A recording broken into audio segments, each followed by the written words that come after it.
Bienvenidos al podcast Tu hijo no sabe cómo elegir su carrera profesional. Hoy día hemos invitado a Diego Montt, quien es sociólogo y se dedica a acompañar a jóvenes en su proyecto de vida con el método Determinación Total. Bienvenido, Diego. Cuéntanos de qué trata este método de Determinación Total y a qué tipo de jóvenes padres puede ayudar. Bueno, José Luis, muchas gracias por la invitación a este programa y por la labor que estás haciendo para todos los adolescentes y los papás de familia. Te Gracias. cuento un poco de lo que se trata. Básicamente, este método parte de la base de que la adolescencia es un ciclo de vida, ¿ya? Y como un ciclo de vida tiene ciertas dificultades, ciertos desafíos que todo joven va a vivir, ¿ya? Y que para eso tenemos que conocerlos bien para poder administrarlos. Hay algunos que no hay que poner tanta presión, otros que sí y otros hay que administrar. Mm. Entonces, lo primero es definir que el método de determinación total tiene cuatro factores, ¿ya? Y el primer factor tiene que ver con algo que en la educación se trabaja mucho, que yo le llamo la disciplina, Mm. ¿ya? La disciplina y en el colegio es estudiar, por ejemplo. Entonces, si yo no soy capaz de tener una disciplina, no conozco lo que es esforzarse, no importa que sea muy inteligente, no tiene que ver con la capacidad, tiene que ver con la capacidad de esforzarte para mejorar, ¿ya? Entonces, la disciplina es un factor fundamental, ¿ya? El otro factor fundamental tiene que ver con las metas, ¿ya? Y las metas en el sistema educativo es súper fácil. Sacarte una buena nota, pasar de curso, no echarte el ramo, las metas están claras, ¿ya? Entonces, la determinación total parte de la base que hay que pulir lo que son las metas y hay que pulir lo que es la disciplina. Mm. En general, los chicos que no les va tan bien tienen que esforzarse más. A los que no les va a estar bien, también tienen que ponerse más metas, por una parte. Porque el colegio no te lo... Viene de afuera, no es de adentro. El método parte de adentro, no de afuera. Entonces, ayudarlos a ellos a que en el fondo entiendan que no es el contexto soy yo, ¿ya? Ahora, no es suficiente la meta y la disciplina. ¿Por qué? Porque cuando tú sales de la educación y tienes que elegir una carrera, la meta y la disciplina no es suficiente. Te faltan dos factores fundamentales. Uno es la pasión. Si yo desconozco mi pasión, no puedo administrarlo. Si yo conozco mis fortalezas, debilidades, es imposible que tome una buena decisión. Entonces, no basta con tener una meta y con tener disciplina. Tengo que conocerme a mí mismo, mis fortalezas, mis debilidades. Y la pasión es el principal factor a conocer, ¿ya? La pasión no es la diversión, no es lo que me gusta. Es aquello a lo que yo me comprometo para el largo plazo, ¿ya? Y ahí viene el cuarto elemento, que es la visión de largo plazo, la visión de futuro. Si yo veo la carrera solo como pasión y no veo el futuro, me pierdo. Muchos chicos piensan que estudiar una carrera es estudiar algo que me gusta. Por ejemplo, hay mucha gente que estudia arte. Le encanta el arte, le fascina el arte. Y estudia arte. Pero no ve a qué se desarrolla, o sea, en qué ejerce, cuál es el campo ocupacional. Entonces, estudia algo que le gusta, pero probablemente no le gustaría ser un artista. Porque el artista tiene que tener un perfil, tiene que hacer un tipo de trabajo, tiene que hacer algo. Y ellos probablemente no están dispuestos a eso. Mm. Entonces, Eso. la gracia de la mirada a largo plazo es esa. Ujú.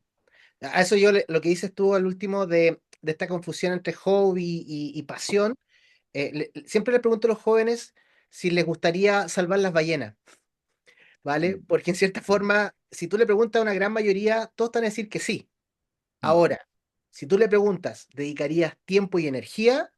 Ahí ya son menos los que te van a mm, decir que mm. efectivamente le gustaría salvar las ballenas de esa manera. Quizá a través de una fundación, aportando dinero o siendo voluntario, pero no quizás como algo central en su vida. Diego, ok, estos son los cuatro pilares de determinación total, pero te quería preguntar, ¿qué tipo de jóvenes trabajas tú? ¿Entre qué edades? Y también los padres, porque aquí vamos a ver que no Sí, solamente trabajas tú con los jóvenes, sino que con los padres. así es. Bueno, en general yo trabajo aproximadamente de los 13 hasta los 25 años, ¿ya? ¿Por qué a los 13? Porque está demostrado que el cerebro a los 13 años está programado para escuchar la voz de los de afuera, Mm. de los amigos, de los pares, de los vecinos, y dejan de escuchar la voz de los papás y la mamá. Eso, en el fondo, cuando el cerebro hace eso, obviamente la atención está más puesta afuera que en la familia. El primer cambio, los niños escuchan solo al papá y la mamá. hoy día ha cambiado eso, pero en general es más lo que escuchan los papás, ¿ya? Son los referentes, son los papás. Mientras que cuando pasan los 13 empiezan los de afuera, los otros, a ser los referentes. Entonces yo parto de ahí, ¿ya? Y obviamente eso está relacionado también con la adolescencia, pues la adolescencia empieza a los 13, obvio, porque está relacionado con eso, ¿ya? Ahora, ¿por qué hasta los 25? Porque también se ha descubierto que el desarrollo del cerebro no está completamente funcionando, todas las relaciones entre las neuronas todavía no están totalmente adosadas. Requieren muchas interrelaciones nuevas. Y eso termina a los 25, ya no a los 18. A los 18 no ocurre eso. Eso es una convención social, que a los 18 están completamente adultos. Eso no es así. Porque lo que hace al adulto adulto es el desarrollo de la pared prefrontal o neocórtex, que ahí están las funciones ejecutivas más altas, que tienen que ver con priorizar, con tomar decisiones, con análisis crítico, con priorizar. Y todos esos temas, uno cuando es adolescente no lo trabaja, no lo sabe trabajar bien. Por eso los chicos también se estresan y no saben gestionar el tiempo. Entonces, es un conjunto de factores que son necesarios trabajar con los chicos a distintas etapas. Súper. Y esos son como los momentos de la adolescencia o de la juventud, pero am, para un padre que quizá no pueda estar escuchando, es para jóvenes que están en general bien en el sistema, bien encarrilados en el sistema, para jóvenes que quizás están fuera del sistema. ¿Para qué tipo de jóvenes? Una eh, pregunta. Sí, yo lo llamo como chicos que están como funcionando en mm, sociedad, ujú, ¿ya? Y para funcionar en sociedad tienes que cumplir con, entre comillas, ciertas normas sociales, ¿ya? Que es lo esperable. Por ejemplo, desde los 3 a los 16 hay un tema que es muy decisivo y muy esperable, que el chico tenga cierta identidad. O sea, cuando yo tengo 13, 14, 15 años, empiezo a decir, oye, ¿quiénes son mis amigos? ¿Qué actividades me gustan? ¿Cuáles son mis intereses? Y uno va desarrollando actividades. Y en función de eso va descubriendo que eres distinto al resto. Por ejemplo, una persona que tiene habilidades deportivas, de los 13 a los 14 años, o sea, eso ya está súper definido. Probablemente a los 13 a los 14 ya va a estar haciendo un deporte, va a estar entrenando, va a estar compitiendo probablemente. Entonces, eso se va definiendo con los años, ¿ya? Entonces, primero, de los 13 a los 16 es la identidad. Ahora, obviamente, tú tienes razón, hay gente que se descarrila porque le cuesta más encontrar su identidad, le cuesta más comprenderse a sí mismo, ya sea por temas familiares, por depresiones, por condiciones de neurodiversidad. Hay un montón de factores que van haciendo más difícil que ellos encuentren su identidad. Les cuesta tener amigos, por ejemplo, el tema de la pandemia, eso lo agrandó incluso, esa dificultad, ¿ya? sí. Ese es un tema, ¿ya? Obviamente, como te decía, esto es como la ley de Pareto, 80-20. El 80% de los chicos tienen esa dificultad, pero hay un 20% que se les hace más difícil, ¿ya? Ahora, cuando tú ya resolviste esa dificultad, esa problemática desde los 3 a los 16, parte otra etapa. ¿Ya? Entonces, la segunda etapa de la adolescencia, que le llamo yo, o la adolescencia media, es la adolescencia que parte de la necesidad de decir, ¿a qué me voy a dedicar? ¿Dónde voy a aportar? ¿Qué le voy a entregar a la sociedad? ¿Y qué voy a ganar yo? Empieza la pregunta sobre cuánto puedo ganar, entonces viene una pregunta bien como de reciprocidad con el mundo, ¿ya? Doy y recibo, doy y recibo, ¿ya? Y eso tiene que ver con empieza la primera pregunta sobre las profesiones. ¿Para qué soy bueno? ¿Para qué me destaco? ¿Cuáles son, de cómo me diferencio del resto? Preguntas que están relacionadas con la vocacional. Pero no solamente es la carrera, porque de repente la carrera, el sistema educativo te fuerza hacer esa diferenciación. Pero si tú vas en el ciclo vital, eso es propio del ciclo vital de cada uno, ¿ya? Entonces ahí, lo que yo trabajo ahí mucho es como que ellos vayan conociéndose más en sus intereses, sus habilidades, sus talentos y también su carácter, que vayan ya conociendo esos hábitos, porque los hábitos determinan mucho, sí, determinan mucho, ¿ya? Eso, por decirlo, la segunda etapa. Y la última etapa tiene que ver desde los 19 hasta los 25, que es la etapa que yo le llamo, si no te encarrilaste, te descarrilaste. Es casi bipolar, ¿ya? Porque el sistema educativo, si tú ya te congelaste, si tú te retiraste, si tú no sabes si tú, la familia, todo el mundo está esperando que ya tengas resuelto esto. Entonces ya no tienes el tiempo y la holgura que tenías antes de chico. Tienes que hacerlo más rápido. Y tienes que tomar decisiones, tienes que tomar más riesgos. Y eso requiere más determinación, requiere más decisión, requiere más arriesgarse. Mientras que antes no, antes podías explorar más, podías darte más vueltas. Ya cuando tenéis 20, 21 no podías hacer eso. Porque además la gente está diciendo, oye, a este chico le cuesta. Entonces el sistema ya no es tan, no te ayuda tanto, al contrario, te cuesta. Entonces necesitáis más actitud, más fuerza, más motivación. Diego, y ok, estás contando de los ciclos vitales de los jóvenes, pero también algo que me llamó mucho la atención de lo que es tu proyecto es que tú también trabajas harto con los padres. Si nos pudieras contar un poco cómo trabajas con ellos, en qué situaciones. Sí, lo que pasa es que para trabajar la determinación, uno tiene que conocer muy bien como la cultura familiar. Mm, Porque obviamente, para tener estas actitudes, esto en el fondo el colegio es una parte. La familia es el 80%. Por ejemplo, la disciplina no se juega en el colegio, se juega en la casa. Estudiar, uno estudia solo en la casa, no en el colegio. El colegio pone atención. Entonces, como se juega tanto en la casa y en la familia, los hábitos, lo que es las herramientas de vida, se juegan en la familia. Entonces, yo tengo que hacer que la familia participe, interactúe. Porque muchas veces las interacciones sociales de la familia dificultan este tránsito. mm, Muchas veces hay papás, por ejemplo, hay conflictos familiares que muchas veces dificultan esto.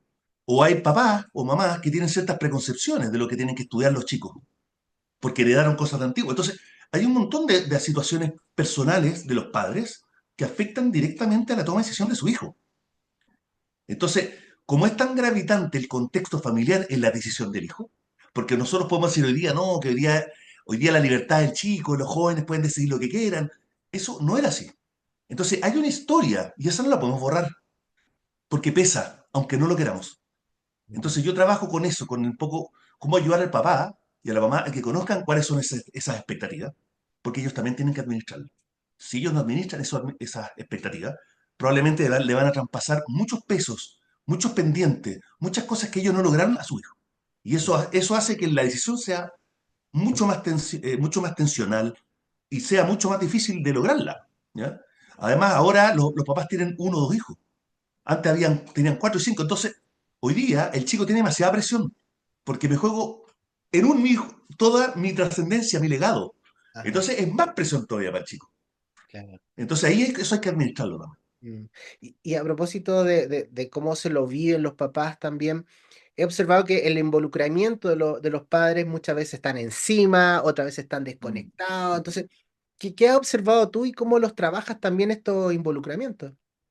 Sí, sí, hay perfiles que hemos ido identificando y perfiles de hijo y perfiles de papá. O sea, yo podría decir que cuando yo observo a papás que me hablan de ciertos hijos, uno ya puede ver que en el fondo es muy probable que uno pueda agregar valor y ayudar a esa familia. ¿Ya? Mm, mm, Por ejemplo, el perfil habitual que llegan son papás que me dicen, ¿sabes que tengo un hijo que, ¿sabes qué? Es un cacho, es un puro problema. Mi hijo, pucha, me hace la vida difícil, ha estado en tres colegios. Entonces, cuando el papá ya viene con esa carga, ah, automáticamente se chuta, esta es una familia que hay que ayudar.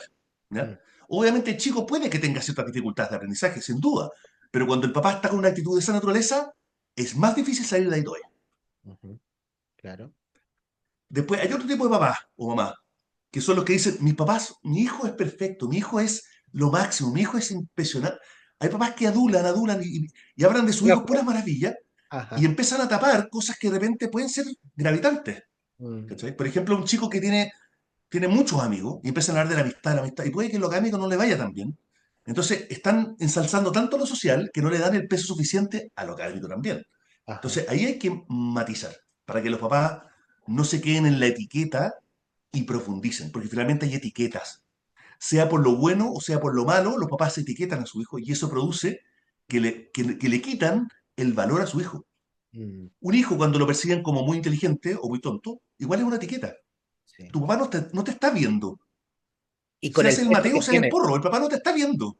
Ujú, y con el peso que tiene para el joven, o para inclusive el no peso, en el sentido de, claro, a veces Así los es. papás dicen, soy flojo, por lo tanto, yo hago lo que quiero porque mis papás saben que soy flojo y me Sí, desligo finalmente. sí, sí. Ahí está, es otro perfil. que es el perfil del, yo le llamo el hijo zafador. Ajá. El cabro que es hábil y sabe dar lo mínimo para pasar de curso. Ujú. ¿Ya? Eso también es bien habitual que ocurra. ¿Ya?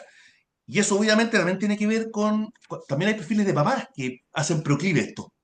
¿Ya? Por ejemplo, chicos que, no sé, cuando son familias grandes, si son muchos hijos, por ejemplo, que uno sabe, lo mismo, sí. Puede que me haya tocado otro difícil, entonces esto lo dejo solo para que lo administre. ¿Ya? Ah, ajá. O, no sé, también chicos zafadores, chicos que en el fondo no hacen problemas finalmente. Mm. ¿Ya?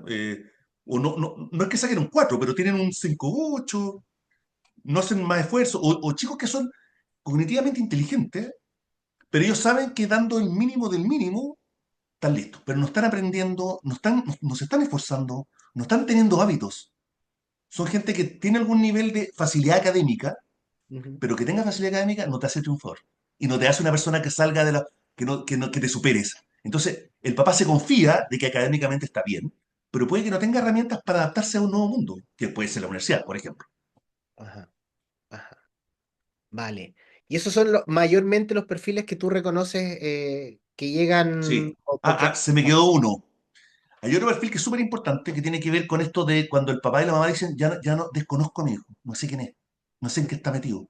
Cuando se genera como una distancia tan grande Ajá. que eso es caldo de cultivo para problemas no solo académicos, Mm. pueden ser sociales, de muchos otros, de malos hábitos.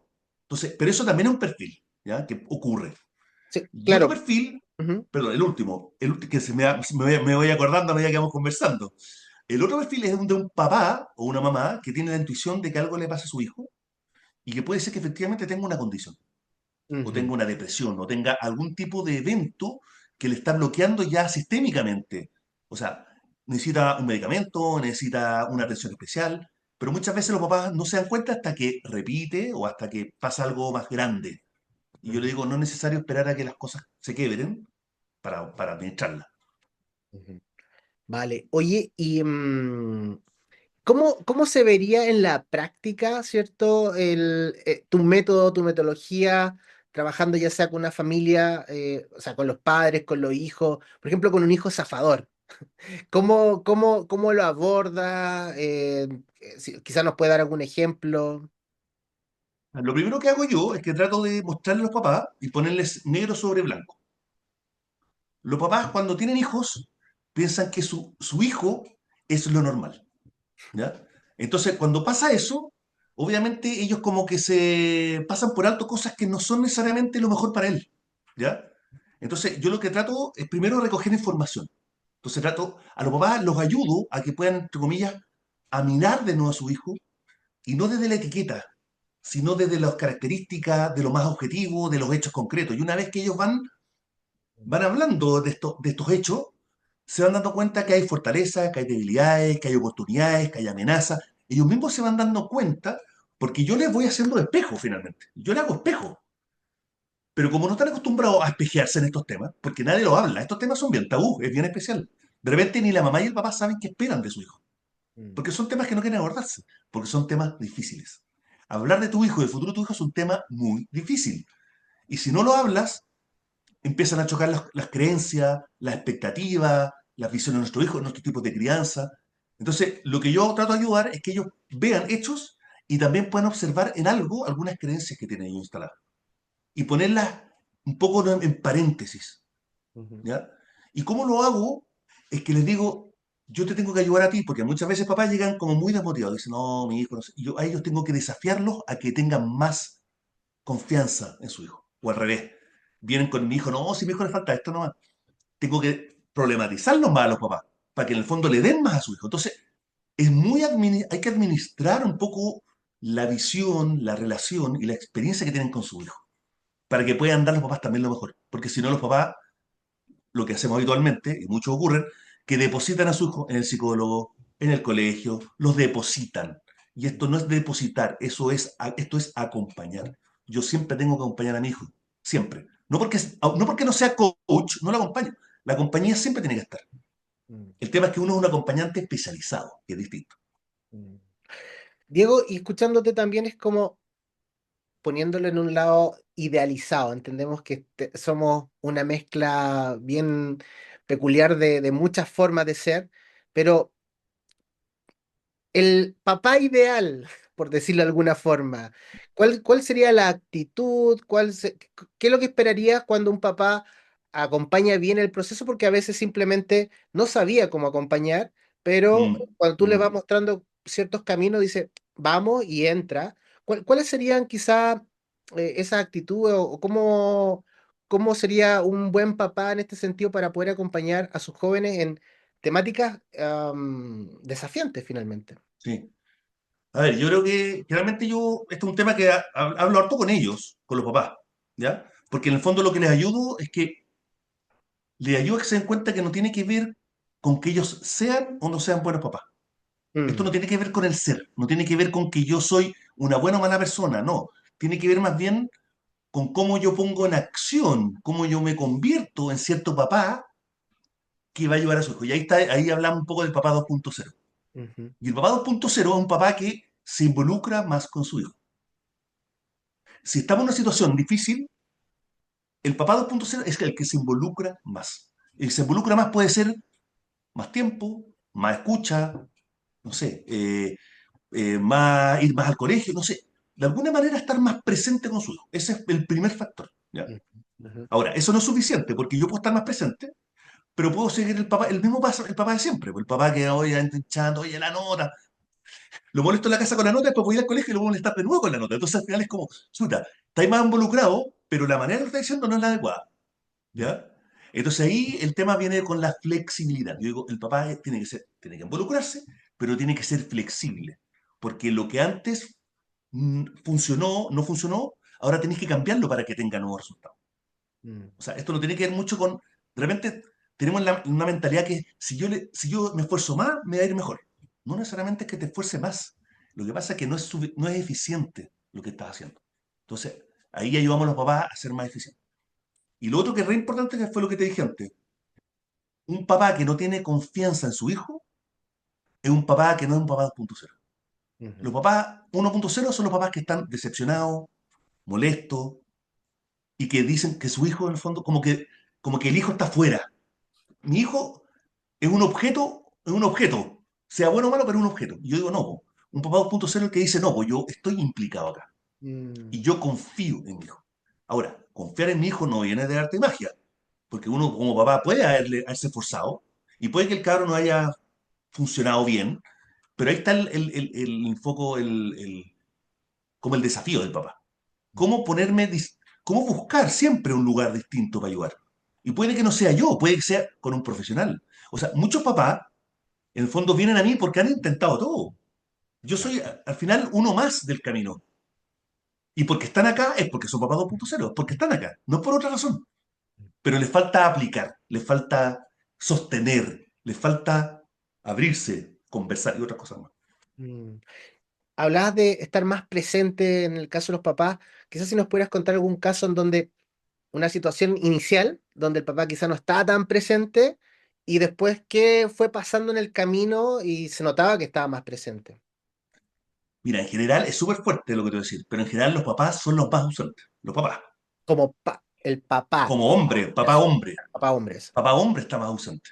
Ujú, Porque lo que ocurre es que en general, como la vida del chico se vive muy en lo cotidiano. Y de repente el papá recién cuando empieza la adolescencia empieza a aparecer más. Es la cultura chilena, ¿eh? Es bien claro. especial porque el papá llega a los 13 y dice, chuta, este cabro voy a tener que poner a la universidad, que va a estudiar. Empiezan como decisiones más racionales, más económicas, más de largo plazo, y ahí el papá empieza a tomar peso. Pero Ah, antes hubo toda una vida, y en esa vida estuvo más la mamá. Entonces, y puede ser que si se separaron los papás, si el papá tuvo no sé qué situación o el papá no tuvo plata, generalmente el papá se sale de la familia, se sale, ujú, ¿ya? Generalmente la mamá, en la cultura, la mamá siempre sostiene al cabrón. Aunque esté en lo peor, la mamá está ahí al lado. El ujú, papá se desprende. Por mil razones, pero se desprende. Entonces, para mí, siempre yo promuevo la presencia del papá en la conversa. Siempre. Aunque estén peleados, no se hablen. Siempre trato de incentivar que estén juntos, por lo menos en la primera reunión, la primera. Y obviamente uno va viendo el camino de papás que se caen, otros papás que se mantienen, otros que se quedan hasta el final. es relativo. Pero cuando el papá está más presente, siempre hay mejor resultado. Diego, entonces, si nos pudieras contar, como te comentaba, algún caso de lo que tú estás ejemplificando en este momento. Sí, a mí en general me llegan los hijos mayores y los hijos menores. Ujú, ¿Por qué? El hijo menor probablemente es el que quedó atrás. Los papás le dieron mucha energía a los primeros, el típico dicho, el primero es de cristal, el segundo es de vidrio y el tercero es de goma. Entonces pasa que el último queda botado, ¿ya? Y hay casos, en el fondo, sobre todo cuando el papá es separado, que fue un caso que me tocó ahora, hace poco, de un papá separado que tenía otros hijos mayores y le dedicó mucho tiempo a los mayores y no pescó al último. Y esa persona hoy día está pidiendo ayuda, ajá, ¿ya? Y la mamá está pidiendo mucha ayuda porque la chica no está saliendo adelante, ¿ya? Ahora, también pasa que con los hijos mayores. ¿Por qué con los hijos mayores? Porque está la ansiedad del papá primerizo, ¿ya? El papá primerizo que se juega todas las fichas por el hijo y que es la única. Entonces, el papá primerizo se equivoca mucho más por ansioso, porque se pasa de rosca, porque lo critica más, porque además, con el primer hijo, uno, uno viene mucho más seteado con lo que pasó con tu papá. ajá, Uno replica casi como automático, como inconsciente lo que pasó con tu papá. Sea que esté a favor o en contra, pero es lo que primero sale. mm, Con el segundo ya no, porque con el segundo ya experimentaste lo que es hacerlo, bien o mal o más o menos. Algo, ya existe un experimento, ahora viene otro experimento. ujú, Entonces, el primero también se presta para muchas equivocaciones y también mucha ansiedad. Creo que los papás tienen mucha ansiedad con el primero. En el último, más bien cansancio, dejación. Pero no es la ansiedad lo que lo hace equivocarse. mm, súper. Oye, y a propósito de lo que tú trabajas en tu metodología, planificación y metas o el ser protagonista, ¿qué sientes que, bueno, me imagino que ambos son necesarios en nuestra sociedad, pero ¿qué es lo que más ves, así como que Temazo, necesitan los jóvenes? temazo. A ver, yo creo que hay un tema que tú dijiste que es fundamental, que es la mentalidad. Y yo trabajo mucho la mentalidad de crecimiento, ¿ya? Mm, Que en el fondo es una creencia de que si yo le dedico tiempo, paciencia, estudio a cualquier actividad, la voy a hacer bien. Entonces, cuando yo soy capaz de tener una creencia de que se centra en lo que yo hago, que lo que yo hago hace la diferencia y no lo que yo recibí, es distinto. Si yo me mm, centro en que nací con plata, nací inteligente, nací con un montón de atributos fijos, no me voy ajá, a poner en acción. ¿Para qué me voy a poner en acción si ya me funcionó? Entonces, la idea es colocarlo en acción. Y colocarlo en acción significa colocarlo en un lugar donde él hace la diferencia. Y él hace la diferencia cuando se arriesga, cuando toma decisiones, cuando prueba, cuando abre, cuando... Y generalmente los chicos cuando no prueban es porque o son víctimas, y esa es la creencia, generalmente la creencia fija de que tengo o no tengo tiene que ver con la víctima. La mm, víctima, pucha, es que no soy tan inteligente. La víctima. Y la víctima no te pone en acción. claro, O al revés, el que nació el inteligente. También el inteligente se va en una actitud pasiva, la zona de confort. Probablemente la gente más inteligente también está en la zona de confort. Y si no está en la zona de confort, está en la zona de la culpa. Entonces, entonces hay que ayudarlos a salir de la culpa también. ¿culpa de qué? Culpa de que por qué no soy el mejor. Porque de Ah, repente los chicos estudian no porque quieran aprender, es porque tienen miedo a no ser el mejor. Porque ah, el papá o la mamá los dejó en un lugar donde ellos tienen que rendir. Y si no mm, rinden, son malas personas, son pencas, no valen. Entonces finalmente él va a sacar una buena nota por cumplir, por miedo, por aprobación, no por aprender, ujú, no por tener curiosidad intelectual, no por querer más, no por querer tener más vida o más proyectos. Y eso es mm, lo que uno busca. mm. Más ambiciones, más hambre, más búsqueda. Oye, y un papá que nos pueda estar escuchando, ¿cómo puede ayudar a su hijo a volverlo más protagonista de su vida? Como no del guión que le está dando el papá, sino que cómo lo deja en ellos, en su motor interno. Sí, hay hartas como mecanismos que ayudan, pero por ejemplo uno de ellos es decirle, porque nos pasa mucho que el papá, como tiende a, hoy día más que antes, hoy día está lleno de papás que felicitan por todo. Te felicito porque te felicito, te felicito. Entonces, entre más tú felicitas, menos valor le dan a las cosas que haces. Tampoco estoy diciendo que obvíes. En el fondo, si En el fondo, si él le va bien y siempre ha sido bueno, que no felicitaron nunca, no, está bien. Pero lo que voy yo es no centrarse en el resultado, Mm. es centrarse en el proceso. Si él siempre saca un 6,9 y sacó un 7, oye, felicítalo. Él va a decir, no, que fue una décima. No, felicita la mejora, felicita el esfuerzo, felicita el tiempo que le dedicó a las cosas, felicita el esfuerzo, no el resultado, es el esfuerzo. Ahora, también hablas de resultado, pero no es el centro del resultado. El problema es que el resultado se ha transformado en lo que adoramos y en lo que odiamos. Y lo importante no es eso, porque el resultado siempre es la consecuencia de algo.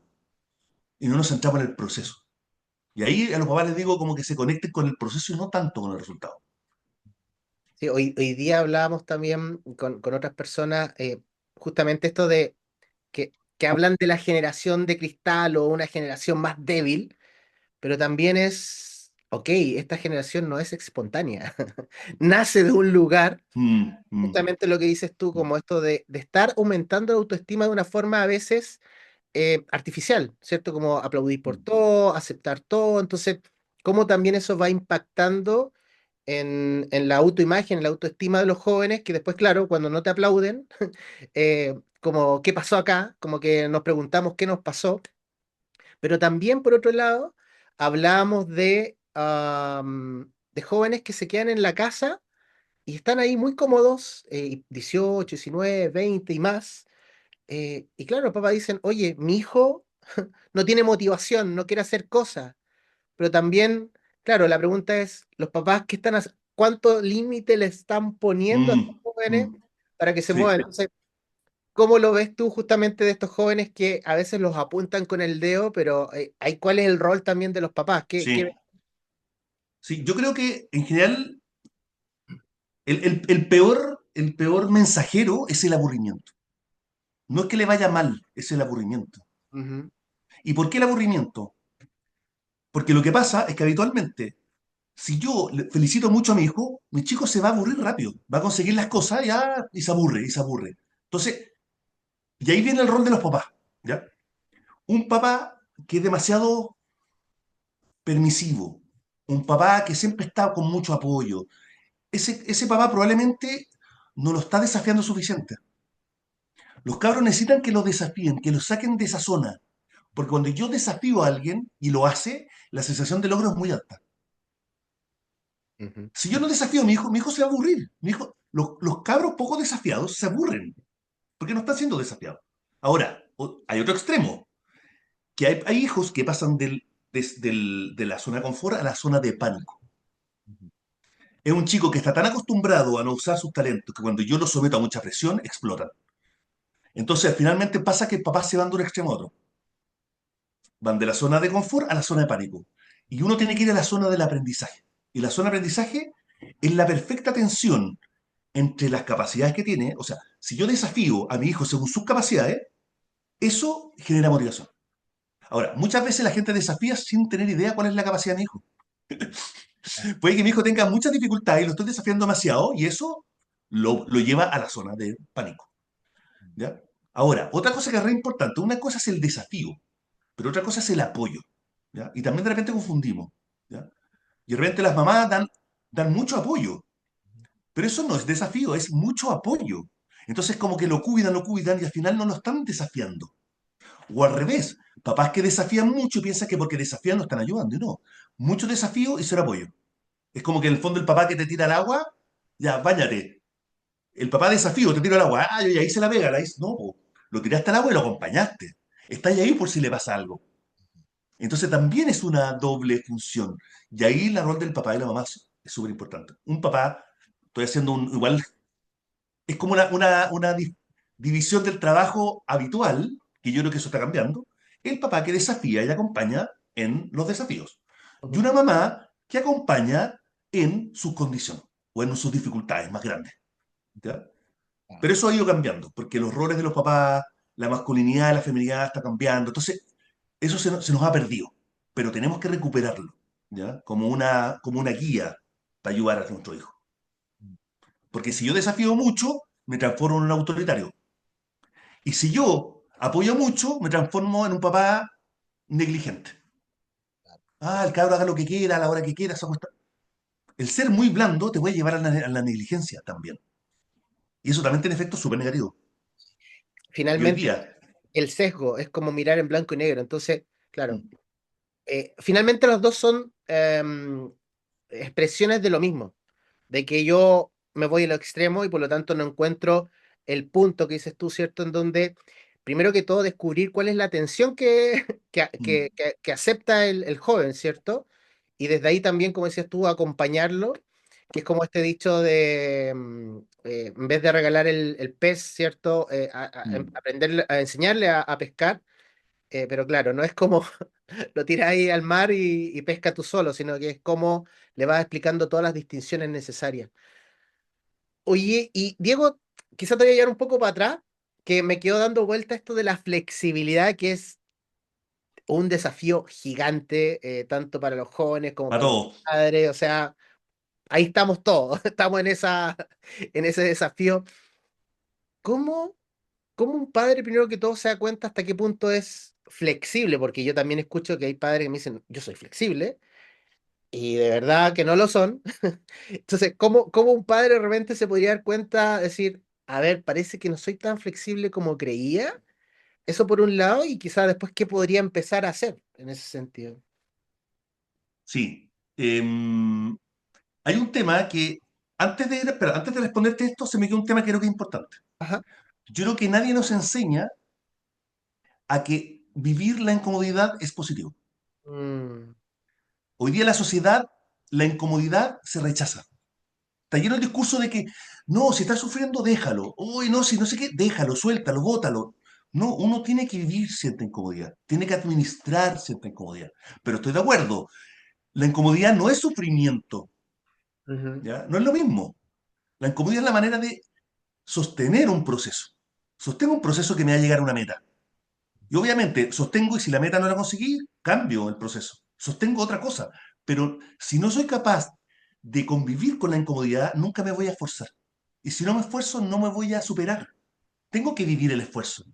No es solo pasión, placer, motivación, que estamos hoy día acostumbrados que el exceso de motivación, no, la motivación no es solo energía y... No, la motivación no es solo eso.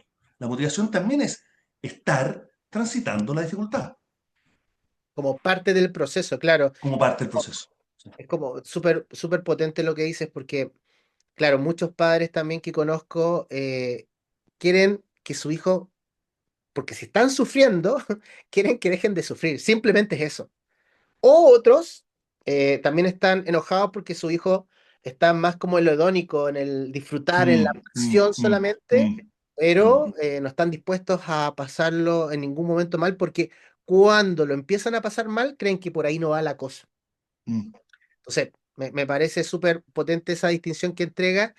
Y si volvemos a la flexibilidad, entonces ahora sí, Lo que pasa es que ahora lo voy a conectar, porque si Ajá, te fijas, lo que pasa es que los papás piensan que son flexibles cuando flexibilizan las reglas.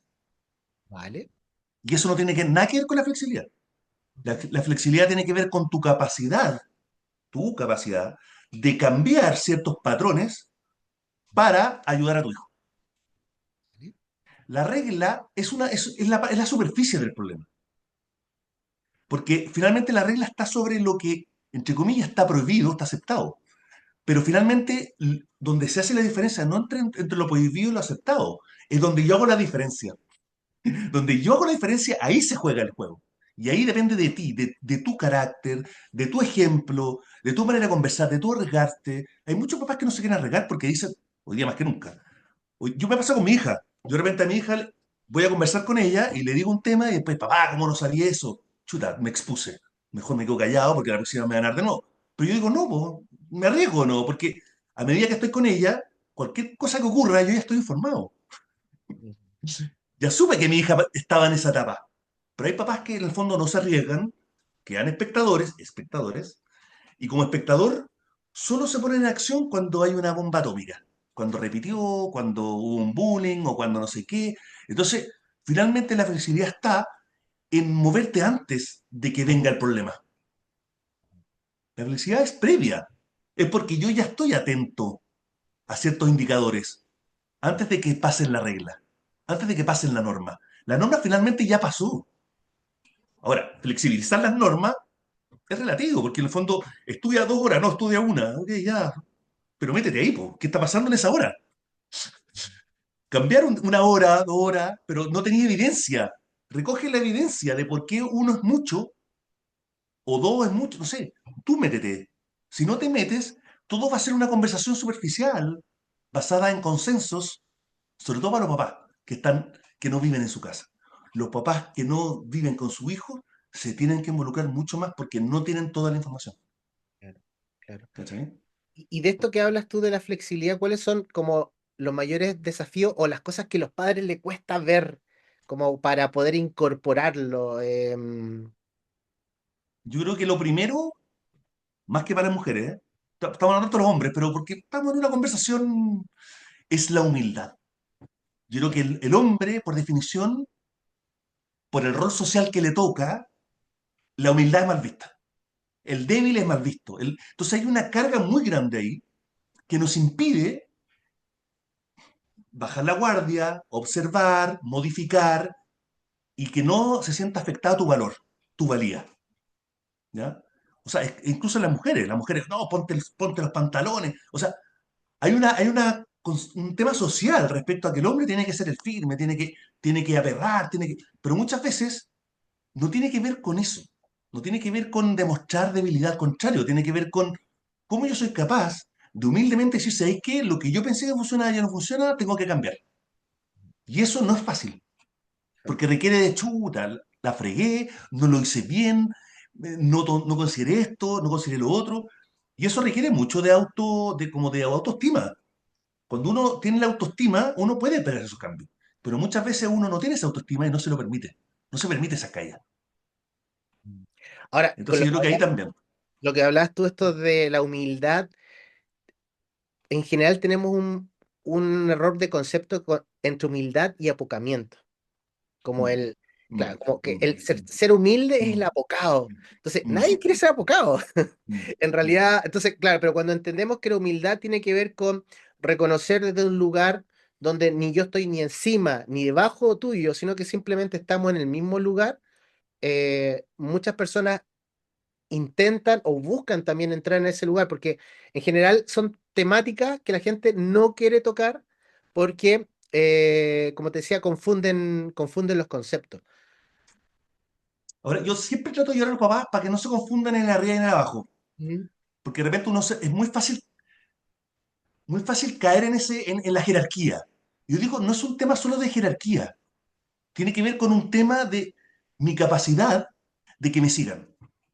Si yo, papá, estoy haciendo algo y no me están haciendo caso, y yo me tengo que poner más fuerte, es porque yo ya perdí la autoridad. Ajá. Uno tiene que ganarse la autoridad. Esa es otra cosa que no nos han enseñado. El papá se tiene que ganar la autoridad. A nosotros nos enseñaron que el papá tenía la autoridad porque era papá. Hoy día Claro. se gana la autoridad. Se gana. Aunque no queramos, te tienes que ganar la autoridad. Pero aún así también está el rol, ¿cierto? Y la persona, o sea, cierta forma es el papá, ¿cierto? Y va a haber una cierta... Porque, ¿por qué te lo digo? Porque también hay papás que confunden, padres estoy hablando en general, que confunden el tema de ser cercano con lo que decías tú de no poner límites. Pues. Entonces, como que se le olvida el rol que es jerárquico. El rol de papá es jerárquico. Ahora, firme y cercano, ¿cierto? Son dos cosas que en general pensamos que ser firme es ser autoritario y el cercano es como solamente así como de una forma débil. Entonces, creo que Ahora, ojo, que también... la jerarquía, es que esto es importante, creo que tú diste en el clavo. Si no, pensamos que la jerarquía es la que determina ser padre. Ajá, ajá. La jerarquía no, que es lo que determina ser padre. Ujú. Lo que determina ser padre es la capacidad de dar y sostenerlo. Si yo soy papá y pongo una regla y no la sostengo, perdí. Entonces, la jerarquía, lo que pasa es que estamos demasiado acostumbrados a que la está arriba y él está abajo. Ujú. Si yo te digo que el papá es el centro y los hijos están afuera, es mucho más parecido a eso. Para que tu hijo dé una vuelta alrededor del sol, por ejemplo, Ajá. tiene que dar calor. Si no da calor el sol, se van. No está dando calor, no está siendo buen papá. No tiene que ver con la jerarquía, tiene que ver con tu capacidad de dar calor, guía, apoyo y un montón de cosas que pensamos que están por estar. Es que el cerebro igual es sabio. El cerebro prefiere hacer como la vista gorda, ¿ya? Porque es agotador, o sea, es agotador tener una visión así también tan proactiva. Yo sé, para un papá es agotador. Oye, trabajé todo el día y además tengo que ser un líder en mi casa. Es agotador. Pero yo te digo, espérate, pero que el liderazgo no tiene que ver con en el fondo venir a imponerte, que eso es lo que estamos acostumbrados. El liderazgo está en la medida que yo puedo resolver cosas. Y si yo resuelvo, además el hombre está muy acostumbrado a resolver y cuando resuelve se siente bien. Entonces, ¿qué pasa si yo me pongo en ese lugar? No es mandar, es resolver. ¿Y qué pasa si yo me pongo en eso? Que para resolver tengo que explorar, tengo que mirar y tengo que modificar. Cambia.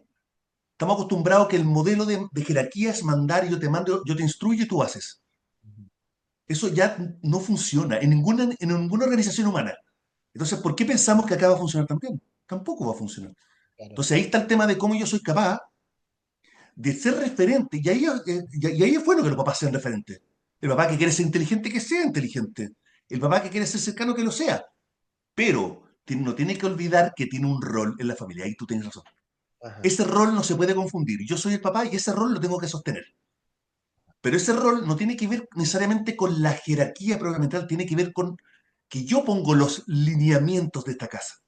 Ujú. ¿Me explico, no? En esta cancha se juega. Y yo determino que acá se juega en la cancha. Y tú te movías donde tú queráis, pero esta es la cancha. No es lo mismo que yo te diga, se hacen así las cosas. Es distinto, ¿no? Claro, claro.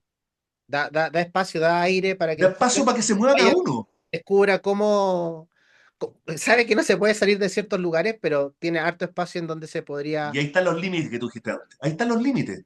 Sí. Cuando el cabro se mueve de la cancha, ahí el papá tiene que aplicar límites. No porque no lo obedeció, porque se pelearon, no. Es porque se movió más allá de lo que habían acordado. Y salimos de la norma, la regla y el quién tiene la razón, porque es otra cosa que nos pasa la cuenta. ¿Quién tiene la razón? ¿Quién manda aquí? ¿Quién tiene el poder? Preguntas que son suma cero. ¿Cachai? Entonces, si yo no parto de la pregunta ¿quién manda aquí? O yo no parto de la pregunta ¿quién sabe aquí? Y parto de otro lugar y digo, a ver, ¿qué está pasando aquí? ¿Cómo se soluciona esto? ¿Con quién tengo que hablar? ¿A dónde tengo que ir? Cambia, po, porque ya el papá tiene que arriesgarse. Y ahí por eso dije, el papá es el que da, el que se arriesga. El papá que no se arriesga no es papá. Es un cuidador. Ujú, Y ujú. ya hay un cuidador que es la mamá. ¿Para qué hay que tener dos cuidadores? Estoy exagerando, no estoy diciendo que... Pero son roles que hay que jugar. Claro. Y que a veces lo tiene la mamá, a veces lo tiene el papá, o a veces si están solos lo tiene uno más que el otro. Claro. Pero claro, también ahí hay mucho miedo a veces de los padres de que sus hijos se enojen con ellos, ¿vale? Y es como que, Mm, entonces, eso es un poco lo que hablaba al principio también cuando se quedan en la mm, casa, mm.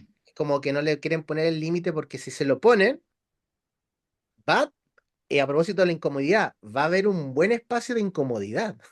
Si es que nunca le has puesto o nunca le has enseñado cómo a vivir esa incomodidad, y por lo tanto los padres vuelven a veces de nuevo a seguir la normalidad en la casa, pero quejándose de Sí, po, que su sí. hijo no hace lo que debiera hacer.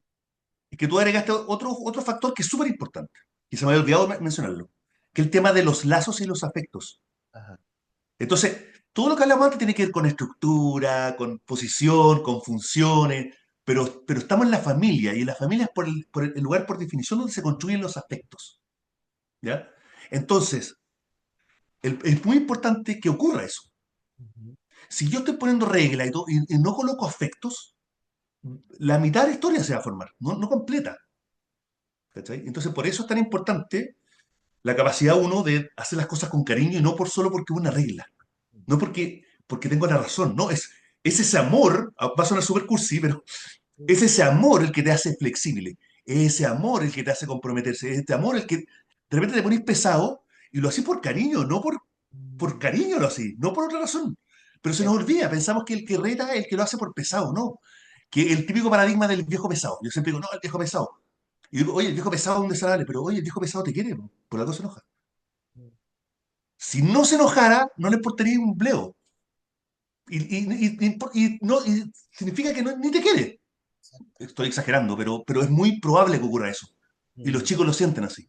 Ay, Entonces, ujú, volviendo, solo para cerrar, mm, el tema es que hay que tener ojo que una cosa son los afectos, Y otra cosa son las reglas, las normas, los proyectos, y no hay que confundir. Si en algún minuto tu hijo está en una situación complicada y él está en juego tu confianza y los afectos de tu hijo, tú tienes que ser ahí súper flexible. Decir, ¿sabes qué? Mi razón, mi norma, chao. Pero Mm. yo tengo que cuidar esos aspectos que en ese minuto están difíciles. Entonces, y ahí está en el fondo, no la receta, ahí está la magia. De que en qué minuto tenés que ponerte realmente pesado y que te des cuenta, ¿sabes qué? Puede ser que mi relación afectiva con mi hijo se vea dañada, pero yo sé que esto es una inversión. Y ponerte firme y perder el miedo, porque de repente tenemos miedo, po, tenemos miedo a ponernos pesados. Porque, ay, siempre soy el malo de la película. No, que siempre soy el que digo que no. Yo soy siempre. De repente es un rol, pero también tenés que ser inteligente.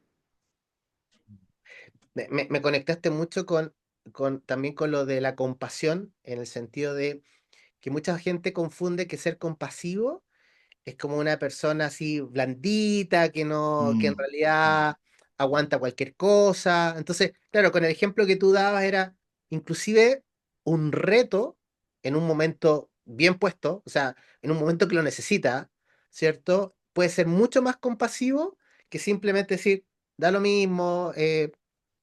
Hay harto contexto ahí también como de cómo se va desarrollando y yo creo que esa capacidad emocional o esa capacidad también de entender qué estamos cuidando. Porque yo creo que ahí está la clave. ¿Qué estamos cuidando? ¿Estamos cuidando que me vean como en mi rol de padre, como yo estoy encima y por lo tanto impongo lo que quiero decir? ¿O estoy cuidando el lazo, que decías tú también en es súper ese... importante ver las dos partes de la moneda Ajá, para los papás. Sí, de repente no las vemos, es verdad. ajá, súper. Diego, entonces ya para ir terminando esta conversación, quería preguntarte si hay algo que quisieras agregar, algo quizá un padre, un joven que nos pueda estar escuchando, quisieras compartir con ellos. Sí, yo creo que es importante como el tema de la comunicación. Yo creo que eso se nos olvida siempre. Como que en la comunicación estás. Hablé del amor, el cariño, pero si no hay comunicación es difícil concretarlo. De repente los papás piensan por decir te quiero, o sea, ya con eso, con decir te quiero, ya está dicho todo, está todo resuelto. No, no, la comunicación no se juega solo con la palabra. La comunicación se juega con lo que hablamos anteriormente, con el tono, con las posturas, con la gesticulación. Y muchas veces decimos cosas y nuestro cuerpo dice otras. Entonces, hay que tratar de ser ahí consecuente y coherente. Yo creo que ahí hay otro factor importante. De repente los cabros ven nuestras debilidades, es súper fácil. Nuestros hijos son los maestros porque nos ven las debilidades en 2 segundos. Sí. Ahora, que lo hagan no significa que nos tenemos que quedar ahí, po, ¿cachai? O sea, te lo pueden decir y tú calladito, lo administráis por tu lado, y salís de ahí y salís jugando, po. Ujú. Claro, pero te haces No, cargo. pero te haces cargo, pero no porque tu hijo te diga, oye, papá, es que tú también eres igual, uno, reaccionáis, "Oh, que yo soy tu papá", o te así o te vais. No, o sea, administralo, porque es parte de la vida. Él te va a ver siempre tus lados oscuros, siempre lo va a ver. Ahora, si tú eres capaz de dar el ejemplo y superarte, tu hijo es el primero que lo va a ver. Es el primero que va a ver tu superación, es tu hijo. Qué bonito. Diego, muchas gracias por toda la energía que le pones también a esta conversación. Y vamos a dejar hasta acá esta conversación.